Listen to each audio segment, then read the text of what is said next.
Recently তোমরা হয়তো অনেক আর্টিকেলে এতক্ষণ পর্যন্ত দেখতেই পেরেছো যে ভারতের এইচএএল, বিএল, এমডিএল এরা কিন্তু টপ 100-এর মধ্যে জায়গা করে নিয়েছে।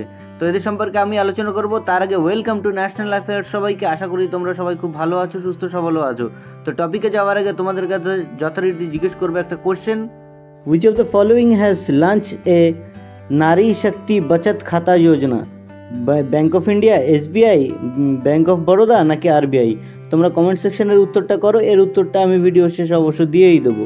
তো শুরু করছি আমাদের আজকের টপিক। সেটা হলো যে সিপ্রির কিন্তু নতুন একটা রিপোর্ট বেরিয়েছে। সেই রিপোর্ট অনুযায়ী কোন কোম্পানি কতটা আর্মস প্রডিউস করে এবং কোন কোম্পানি কত নম্বর র্যাঙ্কিংয়ে আছে সেটা নিয়ে আলোচনা করব। এবং ভারতবর্ষের মধ্যে 1 নম্বর কোন কোম্পানি, 2 নম্বর কোম্পানি কোনটা সেটা নিয়েও আমরা আলোচনা করব।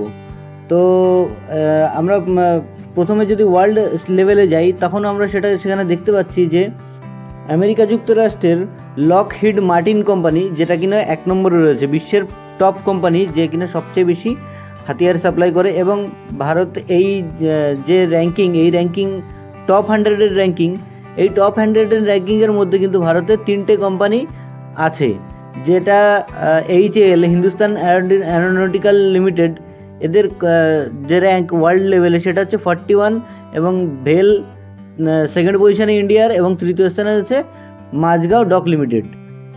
আমি তোমাদের সামনে এত সময় সিপ্রি করছিলাম, তো সিপ্রি কি সেটা তোমাদের হয়তো মনের মধ্যে কোয়ারি আসতেই পারে। তো সিপ্রির সম্পর্কে আমি তোমাদের একটু বলে রাখি। সেটা হলো, সিপ্রি কথার অর্থ হচ্ছে Stockholm international piece research institute.